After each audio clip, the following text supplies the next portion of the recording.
So, what's your name? My name is Sherrod Nichols, the one and only certified legend. Back on the streets, baby, one more time. Okay. So, what you want to tell the people, man? What's? Shit, I want to tell the people, life good. You know what I mean? Don't ever take it for granted.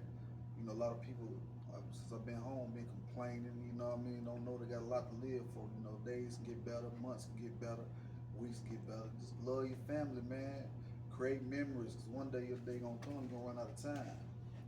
So just create the memories, man. Enjoy life. Find things to smile about instead of frown about. For real. All right. So, what was your childhood like, man? Oh shit, that motherfucker was a son bitch in the beginning, like ain't no secret that nobody grew up with me. I was born a crack baby, you know what I mean? And don't get it wrong, I love my mama, but my mama and my daddy was on that shit.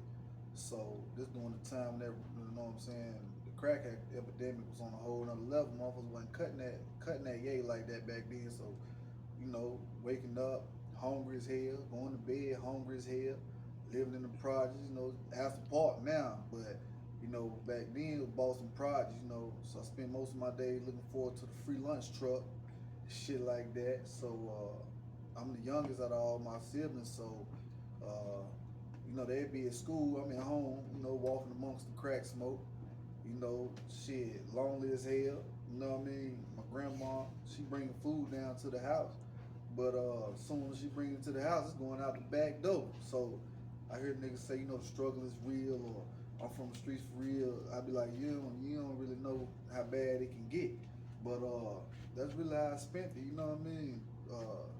In them damn projects, stuck, going to sleep trying to find a way out, but I was too young to produce any damn thing, so I just had to suffer. So, what would you say was one of the worst moments, man, of you growing up? You know what I'm saying, in the slums, you know what I'm saying, in the goddamn trap and all that shit. You know what I'm saying? Because you say you grew up in the trap or whatever. So, what was uh what was the worst moment, man, when you just said, you know what, this is bottom. This is bottom. Shit, when damn, when you hungry, your siblings hungry, and it ain't nobody to help, that's when you like, oh, this rock bottom. You know what I mean? You can't help yourself, and can't nobody else stepping up to help you. That's the lowest point right there. You know, I don't never want to go to bed hungry. That's one of my biggest fears. Go to bed hungry. So when you can't produce it yourself because you're too little, and ain't nobody stepping up to help. Shit, that's a bad night. I feel that. So, what so would you say you grew up in a trap house? Was it it was the trap? Yeah, trap slash crack house. I say that. Goddamn, all the junkies used to come over our motherfucking house to hang out and party. So, you know, I'm seeing all the more fiends that I see walking up and down the street. At one point throughout the day, they all in our house getting their jam on. So yeah, it was the real deal. Okay, so I feel that. I definitely feel that. So, what you what was your dreams? What was you aspiring to when you was going through those things? What was on your mind? Shit, to be real, like as I got older, my vision changed on what I wanted out of my life, which it done changed again since then. But at first, I just was like laying there in that fucked up situation, drinking sugar water, eating them damn syrup sandwich. I just all I kept telling myself is if I ever get old enough or big enough where I can make some money, I never go broke again. Because I knew with the money, I could stop the hunger, I could eat what I wanted to eat, wear what the hell I wanted to wear, and that's when it all started in my mind of thinking about the money, which the money it don't fix everything, but it fix a lot of shit, especially damn hunger and got them getting picked on for your fucked up ass clothes.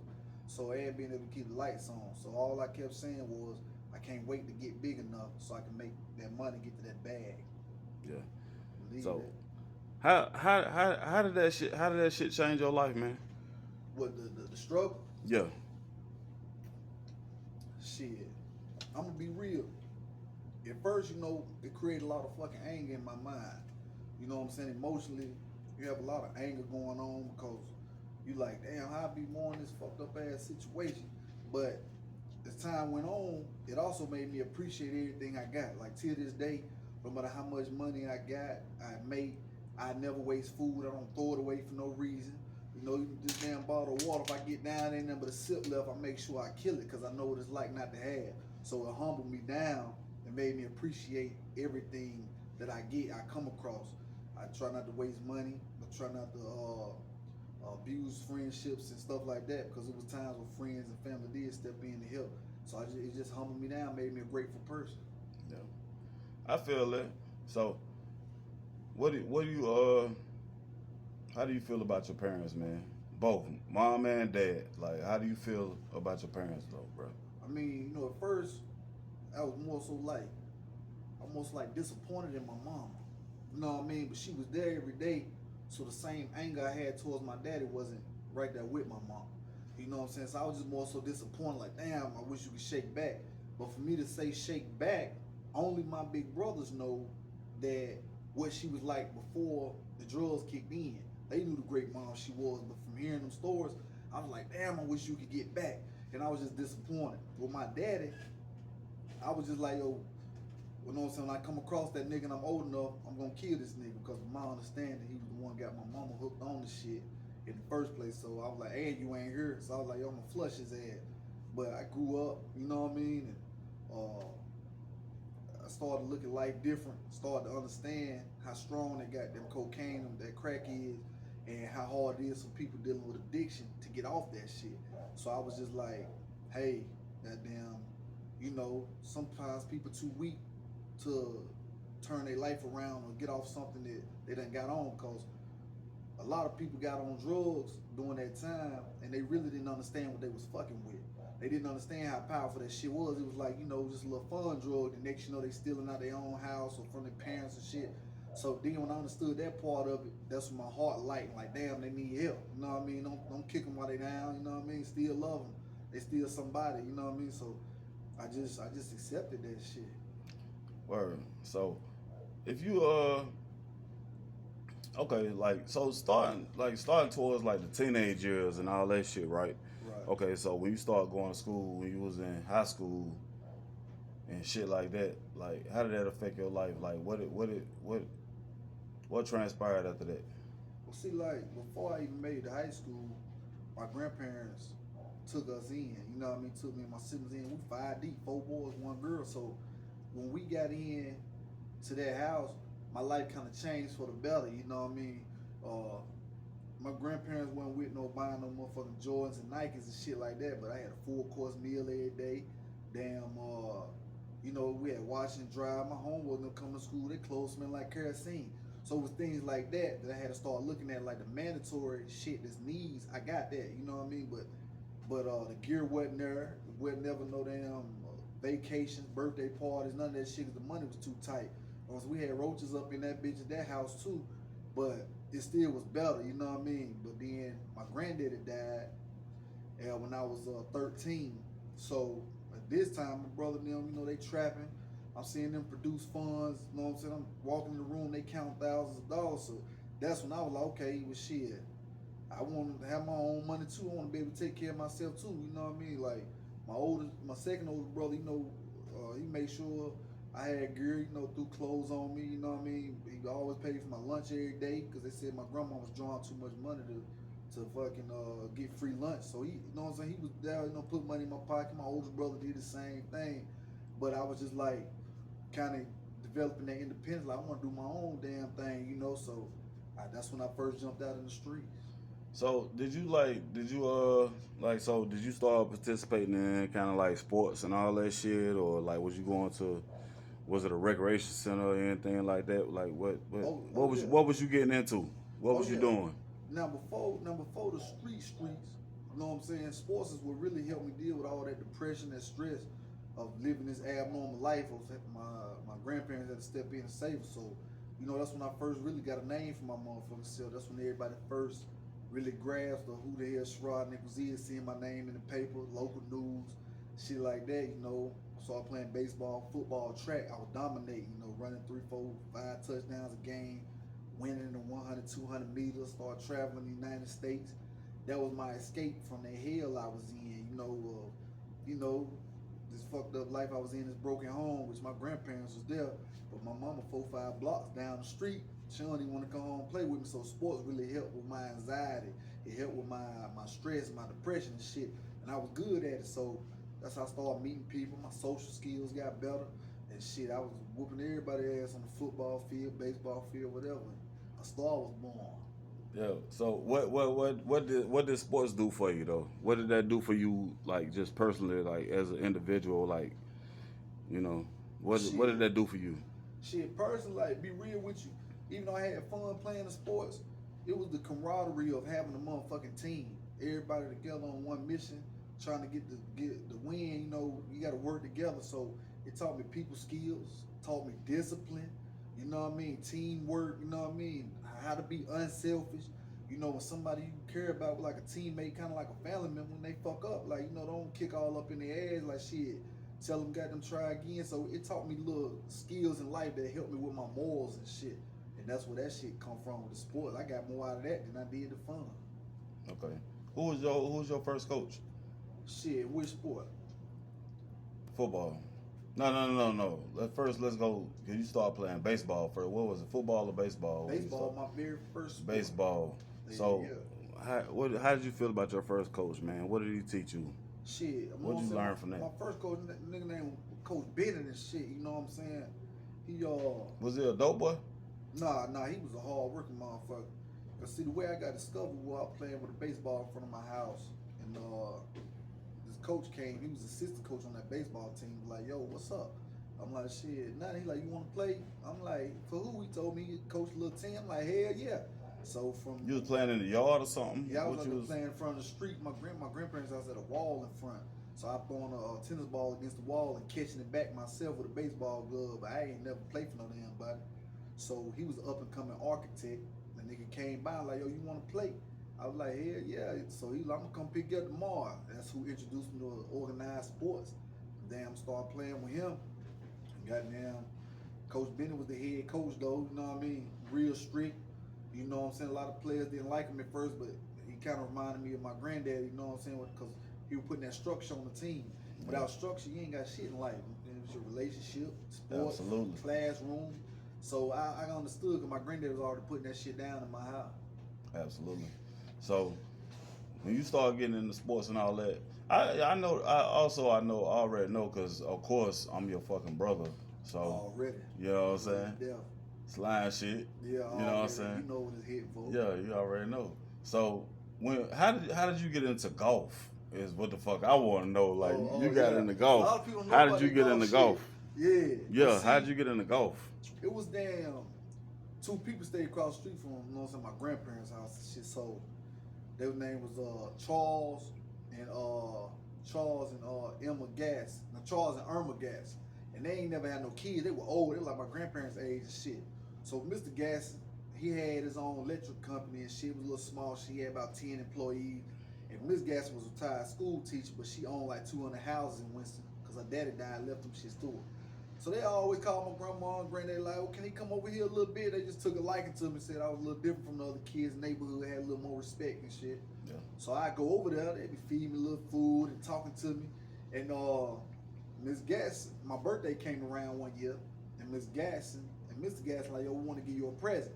So I'm thinking I'm about to come over here, get a motherfucking remote control car, something, you know what I'm saying, pair of shoes. Some of that shit. And goddamn, she was like, yo, come sit at this piano. So I'm like, piano? Yeah, the piano. Yeah. So I'm like, sit at the piano. I'm like, what's up? She like, I'm like, what my gift? She like, this it right here. So I'm like, the fuck? What you gonna let me take the piano across the street? She like, nah. She like, you know, I'm gonna teach you how to play the piano, and you will always be able to carry that gift with you for life. Oh, word. So she started teaching me how to play the piano and the trombone, and he introduced me to golf. So he signed me up for the youth golf team up in Winston Lake. Word. I shot 311, and damn next year I was on the youth golf team and shit, going around the world. I mean, around the United States, competing and shit in the summertime. So between that and baseball, I was doing them both. Okay, cool. Yeah, that's so how I got to playing Little Tiger, you know. Yeah.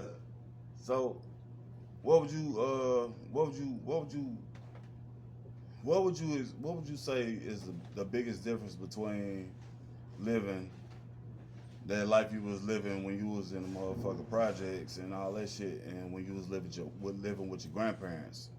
Oh What shit. was the difference? Like, and Man. I also know too. I mean, personally, of course, because we grew up with a motherfucker. We had a damn greenhouse. Yeah, Nobody, I even knew nobody even after that. Like, Man, what was the, what that was hitting for, man? What that was about? I mean, it was like night and day. It was like heaven and hell, you know, because I'm gonna be real. Like when my grandparents stepped in and made that major move, you know what I'm saying? That's what really gave us that. I really seen what a healthy household looked like. Don't get me wrong, the house was still in the hood. It was a decent brick house. You know what I'm saying? Everybody in the neighborhood was retired as far as that on that part of the street. But inside that home, that's when I seen what real structure like, what real love is. I went from sometimes sleeping on the floor on a fucking pallet, and now I got a room. You know, of course, me and you had to share a bed and shit. You know, too many of us in that one house. But now I'm coming downstairs on Christmas. It's a Christmas tree. It's gifts under this bitch with my name on it. You know, somebody cared enough to buy me something for me to tell the rapper off. So that, you know what I mean? Food always available. Somebody there to help me with my homework. So when I started getting that, I'm like, God damn, like two different worlds, like goddamn living on two different planets. So that's when I seen the difference, and I was happy. So how you look? And this is and I know personally, you know what I'm saying? Oh, really? I know personally myself, I know that you had an intimate relationship with your grandfather or whatever, you know what I'm saying? But like, what kind of man was he, man? I mean, hands down, he was a real man. You know, he wasn't weak, but at the same time, he was caring enough to give you enough nurturing to keep you going. But he made sure you had all the skills that you're gonna need to survive in life. You know, Yeah. we had fun times, but more so, he was always teaching. And sometimes, at first, it used to kind of aggravate me a little bit. I'm like, damn, why everything a lesson? But I had to understand, a parent ain't your friend. Parents supposed to help prepare you to be somebody in life so you can hold your own when you out their house and when they dead and gone. Absolutely. That's what problem a lot of motherfuckers today. They parents trying to be their friend instead of trying to actually mold them into being an independent person and being able to deal with life on their own. So he was just the real deal. Like, you know, he made sure everything was paid. He made sure you understood about God. You know, he introduced that to the life. He made sure, you know, that you was protected, and made sure that you learned every day. It was always something to learn, that teaching you how to really be a real man. And I never take that from him, and I never forget it. Absolutely. Because that's that shit that made me. Absolutely. So that nigga was my motherfucking hero, man. All that Superman shit, fuck all that. That nigga was a hero. Definitely, I know that. So, so what transpired? Like, how did shit go when you start getting into high school life and all that shit? Like, how did that shit go? Like, when you started getting into, cause you played high school football. You started as a fucking freshman. Oh yeah, you know. You was running that shit. You know what I'm saying? All that. So player of the year, all that. Talk about that a little bit. Let's get into that. Shit, you know, by this time, 8th grade, you know, I damn summer 8th grade going to the 9th, I knew I was gonna be leaving Pt.1. It was about to get real. You know, wasn't gonna be no weight limit no more. You know, I'm about to be playing with niggas 300, 350, 400 pounds. So, you know what I'm saying? I hit the weight room hard that damn summer. Damn, me and my partner, them, you know, Derek, Johan, OC, we hit that shit hard. Then, you know, first game we playing Carver. I went crazy, did my thing on them. Then after that, this when the coach for them really started trusting me playing West Sight. Damn, we down, and ain't but like damn 36 seconds left. Coach really don't trust me yet because I'm new to the team. The nigga called my number, ran that bitch cut back, took it to the house 70 yards. And damn, that's when the goddamn offense basically became mine. But yeah, that high school ball, that thing was